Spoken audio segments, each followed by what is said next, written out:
The Everyday Life of Abraham Lincoln, by Francis Fisher Browne. Chapter 13a.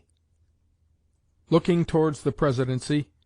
The Illinois Republican Convention of 1860. A send-off for Lincoln. The National Republican Convention at Chicago. Contract of the leading candidates. Lincoln nominated. Scenes at the convention. Sketches by eyewitnesses. Lincoln hearing the news. The scene at Springfield. A visit to Lincoln at his home. Recollections of a distinguished sculptor.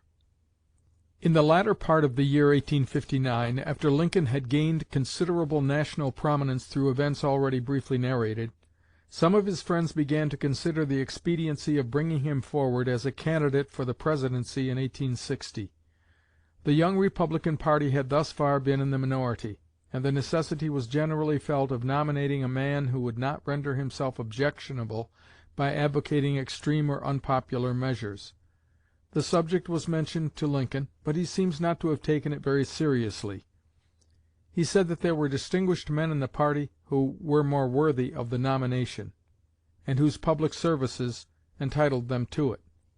Toward spring in 1860 Lincoln consented to a conference on the subject with some of his more intimate friends.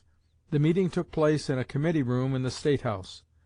Mr. Bushnell, Mr. Hatch, then Secretary of State, Mr. Judd, chairman of the Republican State Central Committee, Mr. Peck, and Mr. Grimshaw were present. They were unanimous in opinion as to the expediency and propriety of making Lincoln a candidate, but he was still reluctant.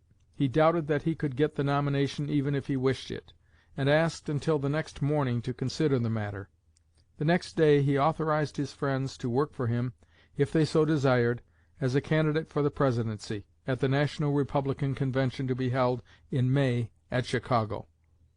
It is evident that while Lincoln had no serious expectation of receiving the nomination, yet having consented to become a candidate, he was by no means indifferent on the subject. The following confidential letter to his friend N.B. Judd shows his feelings at this time. Springfield, Illinois, February 9, 1860. Hon. N.B. Judd. Dear Sir, I am not in a position where it would hurt much for me not to be nominated in the national ticket, but I am where it would hurt some for me not to get the Illinois delegates. What I expected when I wrote the letter to Messrs. Dole and others is now happening. Your discomfited assailants are more bitter against me, and they will, for revenge upon me, lay to the Bates egg in the South and the Seward egg in the North, and go far toward squeezing me out in the middle with nothing. Can you not help me a little in this matter in your end of the vineyard? I mean this to be private. Yours as ever, A. Lincoln. It would seem that the original intention of Lincoln's friends had been to bring him out as a candidate for the Vice Presidency. Hon. E.M. Haines states that as early as the spring of 1859, before the adjournment of the Legislature of which he was a member, some of the Republican members discussed the feasibility of urging Lincoln's name for the Vice Presidency. Lincoln appears not to have taken very strongly to the suggestion. "I recollect," says Mr. Haines, "that one day Mr. Lincoln came to my desk in the House of Representatives to make some inquiry regarding another member, and during the conversation, referring to his growing reputation, I remarked to him that I did not know that we would be able to make him President, but perhaps we could do the next best thing and make him Vice President. He brightened up somewhat, and answered by a story which I do not clearly recall, but the application of which was that he scarcely considered himself a big enough man for President, while the Vice Presidency was scarcely big enough office for any one who had aspired to a seat in the Senate of the United States." On the 9th and 10th of May, 1860, the Republicans of Illinois met in convention at Decatur. Lincoln was present, although he is said to have been there as a mere spectator. It was, Mr. Lamon tells us, a very large and spirited body, comprising the most brilliant as well as the shrewdest men in the party. It was evident that something of more than usual importance was expected to transpire. A few moments after the convention organized, Old Abe was seen squatting or sitting on his heels just within the door of the convention building. Governor Oglesby rose and said, amid increasing silence, I am informed that a distinguished citizen of Illinois, and one whom Illinois will ever delight to honor, is present, and I wish to move that this body invite him to a seat on the stand." Here the Governor paused as if to work curiosity up to the highest point. Then he shouted the magic name, "Abraham Lincoln!" A roar of applause shook every board and joist of the building. The motion was seconded and passed. A rush was made for the hero, who still sat on his heels. He was seized and jerked to his feet. An effort was made to jam him through the crowd to his place of honor on the stage, but the crowd was too dense. Then he was boosted, lifted up bodily, and lay for a few seconds sprawling and kicking upon the heads and shoulders of the great throng. In this manner he was gradually pushed toward the stand, and finally reached it, doubtless to his great relief, in the arms of some half-dozen gentlemen, who set him down in full view of his clamorous admirers. The cheering was like the roar of the sea. Hats were thrown up by the Chicago delegation as if hats were no longer useful. Mr. Lincoln rose, bowed, smiled, blushed, and thanked the assembly as well as he could in the midst of such a tumult. A gentleman who saw it all says, "I then thought him one of the most diffident and worst-plagued men I ever saw." At another stage of the proceedings, Governor Oglesby rose again with another provoking and mysterious speech. There was, he said, an old Democrat outside who had something he wished to present to the convention. "Receive it! Receive it!" cried some. "What is it? What is it?" yelled some of the lower Egyptians, who seemed to have an idea that the old Democrat might want to blow them up with an infernal machine. The door opened, and a fine, robust old fellow, with an open countenance and bronzed cheeks, marched into the midst of the assemblage, bearing on his shoulder 2 small triangular heart rails, surmounted by a banner with this inscription: "2 rails from a lot made by Abraham Lincoln and John Hanks, in the Sangamon Bottom, in the year 1830. The sturdy rail-bearer was old John Hanks himself, enjoying the great field day of his life. He was met with wild and tumultuous cheers, prolonged through several minutes, and it was observed that the Chicago and Central Illinois men sent up the loudest and longest cheering.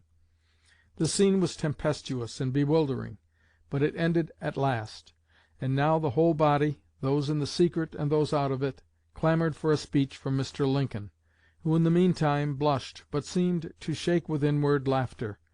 In response to the repeated calls he rose and said, "Gentlemen, I suppose you want to know something about those things," pointing to old John and the rails. "Well, the truth is, John Hanks and I did make rails in the Sangamon Bottom. I don't know whether we made those rails or not. The fact is, I don't think they are a credit to the makers," laughing as he spoke. "But I do know this: I made rails then, and I think I could make better ones than these now." By this time the innocent Egyptians began to open their eyes. They saw plainly enough the admirable Presidential scheme unfolded to their view. The result of it all was a resolution declaring that Abraham Lincoln is the first choice of the Republican party of Illinois for the Presidency, and instructing the delegates to the Chicago convention to use all honorable means to secure his nomination, and to cast the vote of the State as a unit for him. On the 16th of May, 1860, the National Republican Convention met at Chicago. An immense building, called the Wigwam, erected for the occasion, was filled with an excited throng numbering fully 12,000. After the usual preliminaries, the convention settled down to the serious work of nominating a candidate for the Presidency. From the outset the contest was clearly between Abraham Lincoln of Illinois and William H. Seward of New York. On the first ballot, Seward's vote of 173 1/2 was followed by Lincoln with 102, the latter having more than double the vote of his next competitor, Simon Cameron of Pennsylvania, 51 votes, who was followed by Salmon P. Chase of Ohio, 49 votes, and Edward Bates of Missouri, 48 votes. A contrast between these two remarkable men, Seward and Lincoln, now political antagonists, but soon to be intimately associated at the head of the government, one as President and the other as his Prime Minister, is most interesting and instructive. Seward was a trained statesman and experienced politician of ripe culture and great sagacity, the acknowledged leader of the Republican party, New York's ex-governor and now its most distinguished senator. His position and character were therefore far more conspicuous than those of Lincoln. His supporters in the convention were well organized, bold, confident, and expected that he would be nominated by acclamation. Lincoln, on the other hand, was still essentially a country lawyer, who had come into prominence mainly as the competitor of Senator Douglas in Illinois in 1858. With all his native strength of mind and force of character, he was, compared with the polished Seward, a rude backwoodsman, unskilled in handling the reins of government, unfamiliar with the wiles of statecraft, and unused to the company of diplomats and social leaders. His political reputation and his support in the convention were chiefly Western. Yet his Cooper Institute speech, delivered 3 months before the convention met, had done much for him in the East, and the homely title of "Honest Old Abe" had extended throughout the free States. Unlike Seward, he had no political enemies, and was the second choice of most of the delegates, whose first choice was some other candidate. In political management and strategy, the Western men at the convention soon showed that they were at best a match for those from the East. Soon after the opening of the convention, Lincoln's friends saw that there was an organized body of men in the crowd who cheered vociferously whenever Seward's name was mentioned. At a meeting of the Illinois delegation at the Tremont House, says Mr. Arnold, on the evening of the first day, at which Judd, Davis, Cook, and others were present, it was decided that on the second day Illinois and the West should be heard. There was then living in Chicago a man whose voice could drown the roar of Lake Michigan in its wildest fury. Nay, it was said that his shout could be heard on a calm day across that lake. Cook of Ottawa knew another man living on the Illinois River, a Dr. Ames, who had never found his equal in his ability to shout and hurrah. He was, however, a Democrat. Cook telegraphed to him to come to Chicago by the first train. These two men, with stentorian voices, met some of the Illinois delegation at the Tremont House, and were instructed to organize each a body of men to cheer and shout, which they speedily did, out of the crowds which were in attendance from the Northwest. They were placed on opposite sides of the wigwam, and instructed that when they saw Cook take out his white handkerchief, they were to cheer and not to cease until he returned it to his pocket. Cook was conspicuous on the platform, and at the first utterance of the name of Lincoln, simultaneously with the wave of Cook's handkerchief, there went up such a cheer, such a shout as had never before been heard, and which startled the friends of Seward as the cry of "Marmion" on Flodden Field startled the Scottish foe. The New Yorkers tried to follow when the name of Seward was spoken, but, beaten at their own game, their voices were drowned by the cheers for Lincoln. This was kept up until Lincoln was nominated, amidst a storm of applause probably never before equaled at a political convention. The result on the first ballot, with Seward leading Lincoln by 71½ votes, has already been given. On the second ballot Seward gained 11 votes, giving him 184½, while Lincoln made the astonishing gain of 78 votes, giving him a total of 181, and reducing Seward's lead of 71½ votes to 3½ votes. There was no longer doubt of the result. The third ballot came, and Lincoln, passing Seward, who had fallen off 3½ votes from the previous ballot, ran rapidly up to 231½ votes, 233 being the number required to nominate. Lincoln now lacked but a vote and a half to make him the nominee. At this juncture, the chairman of the Ohio delegation rose and changed 4 votes from Chase to Lincoln, giving him the nomination. The wigwam was shaken to its foundation by the roaring cheers. The multitude in the streets answered the multitude within, and in a moment more all the volunteer artillery of Chicago joined in the grand acclamation. After a time the business of the convention proceeded amid great excitement. All the votes that had heretofore been cast against Lincoln were cast for him before this ballot concluded. The convention completed its work by the nomination of Hannibal Hamlin of Maine for Vice President.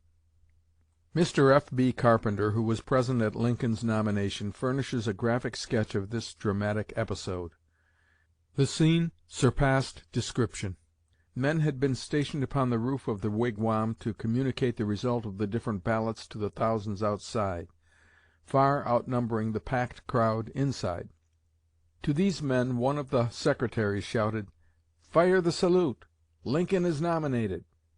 Then, as the cheering inside died away, the roar began on the outside, and swelled up from the exciting masses like the noise of many waters. This the insiders heard, and to it they replied. Thus deep called to deep with such a frenzy of sympathetic enthusiasm that even the thundering salute of cannon was unheard by many on the platform. When the excitement had partly subsided, Mr. Evarts, of New York, arose, and in appropriate words expressed his grief that Seward had not been nominated. He then moved that the nomination of Abraham Lincoln be made unanimous. Governor John A. Andrew of Massachusetts and Hon. Carl Schurz of Wisconsin seconded the motion, and it was carried. Then the enthusiasm of the multitude burst out anew. A large banner, prepared by the Pennsylvania delegation, was conspicuously displayed, bearing the inscription, "Pennsylvania good for 20,000, majority for the people's candidate, Abe Lincoln." Delegates tore up the sticks and boards bearing the names of their several States, and waved them aloft over their heads. A brawny man jumped upon the platform, and pulling his coat sleeves up to his elbows, shouted, "I can't stop! 3 times 3 more cheers for our next President, Abe Lincoln!" A full-length portrait of the candidate was produced upon the platform. Mr. Greeley telegraphed to the New York Tribune, "There was never another such scene in America." Chicago went wild. 100 guns were fired from the top of the Tremont House. At night the city was in a blaze of glory. Bonfires, processions, torchlights, fireworks, illuminations, and salutes filled the air with noise and the eye with beauty. "Honest Old Abe" was the utterance of every man in the streets. The Illinois delegation, before it separated, resolved that the millennium had come. Governor Andrew, who was destined to have highly important and intimate relations with Lincoln during the Civil War, records his first impressions of him in a few vivid sentences. "Beyond the experiences of the journey from Boston to Chicago," says Andrew's biographer, "beyond even the strain and excitement of those hours in caucus and convention, was the impression made on him by Lincoln as he saw him for the first time." Andrew was one of the committee delegates who went to Springfield to notify Lincoln of his nomination at Chicago. He and the other delegates, he says, saw in a flash that here was a man who was master of himself. For the first time they understood that he whom they had supposed to be little more than a loquacious and clever state politician had force, insight, conscience; that their misgivings were vain. "My eyes were never visited with the vision of a human face in which more transparent honesty and more benignant kindness were combined with more of the intellect and firmness which belong to masculine humanity. I would trust my case with the honesty and intellect and heart and brain of Abraham Lincoln as a lawyer, and I would trust my country's cause in the care of Abraham Lincoln as its chief magistrate, while the wind blows and the water runs." Dr. J.G. Holland gives a vivid picture of Lincoln's reception of the exciting news. "In the little city of Springfield," says Dr. Holland, "in the heart of Illinois, 200 miles from where these exciting events were in progress, sat Abraham Lincoln, in constant telegraphic communication with his friends in Chicago. He was apprised of the results of every ballot, and with some of his friends sat in the Journal office receiving and commenting upon the dispatches. It was one of the decisive moments of his life, a moment on which hung his fate as a public man, his place in history. He fully appreciated the momentous results of the convention to himself and the nation, and foresaw the great struggle which his nomination and election would inaugurate. At last, in the midst of intense excitement, a messenger from the telegraph office entered with the decisive dispatch in his hand. Without handing it to anyone, he took his way solemnly to the side of Mr. Lincoln, and said, "The convention has made a nomination, and Mr. Stuart is the second man on the list." Then he jumped upon the editorial table and shouted, "Gentlemen, I propose 3 cheers for Abraham Lincoln, the next President of the United States." And the call was boisterously responded to. He then handed the dispatch to Mr. Lincoln, who read it in silence and then aloud. After exchanging greetings and receiving congratulations from those around him, he strove to get out of the crowd, and as he moved off he remarked to those near him, "Well, there is a little woman who will be interested in this news, and I will go home and tell her." And he hurried on, with the crowd following and cheering. As soon as the news spread about Springfield, a salute of 100 guns was fired, and during the afternoon Lincoln's friends and neighbors thronged his house to tender their congratulations and express their joy. "In the evening," says one narrator, "the State House was thrown open and the most enthusiastic meeting held by the Republicans. At the close they marched in a body to the Lincoln mansion and called for the nominee. Mr. Lincoln appeared, and after a brief, modest, and hearty speech, invited as many as could get into the house to enter, the crowd responding that after the 4th of March they would give him a larger house. The people did not retire until a late hour, and then moved off reluctantly, leaving the excited household to their rest."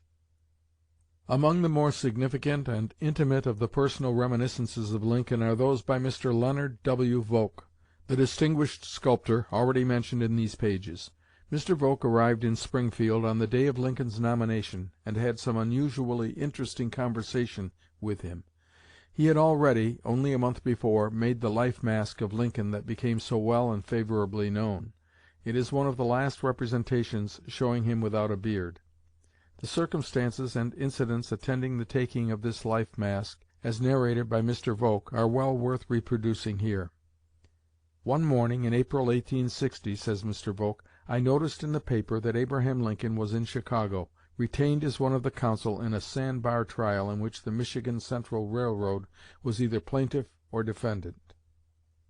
I at once decided to remind him of his promise to sit to me, made 2 years before. I found him in the United States District Court room, his feet on the edge of the table, and his long dark hair standing out at every imaginable angle. He was surrounded by a group of lawyers, such as James F. Joy, Isaac N. Arnold, Thomas Hoyne, and others. Mr. Arnold obtained his attention in my behalf, when he instantly arose and met me outside the rail, recognizing me at once with his usual grip of both hands. He remembered his promise, and said in answer to my question that he expected to be detained by the case for a week. He added, 'I shall be glad to give you the sittings. When shall I come, and how long will you need me each time?' Just after breakfast every morning would, he said, suit him the best, and he could remain till court opened at 10 o'clock. I answered that I would be ready for him the next morning, Thursday. 'Very well, Mr. Volk, I will be there, and I'll go to a barber and have my hair cut before I come.' I requested him not to let the barber cut it too short, and said I would rather he would leave it as it was, but to this he would not consent. He was on hand promptly at the time appointed. Indeed, he never failed to be on time. My studio was in the 5th story. There were no elevators in those days, and I soon learned to distinguish his step on the stairs, and am sure he frequently came up 2, if not 3 steps at a stride. When he sat down the first time in that hard, wooden, low-armed chair which I still possess, and which has been occupied by Douglas, Seward, and Generals Grant and Dix, he said, 'Mr. Volk, I have never sat before to sculptor or painter, only for daguerreotypes and photographs. What shall I do?' I told him I would only take the measurements of his head and shoulders that time, and that the next morning I would make a cast of his face, which would save him a number of sittings. He stood up against the wall, and I made a mark above his head, and then measured up to it from the floor, and said, 'You are just 12 inches taller than Judge Douglas. That is just 6 feet 4 inches.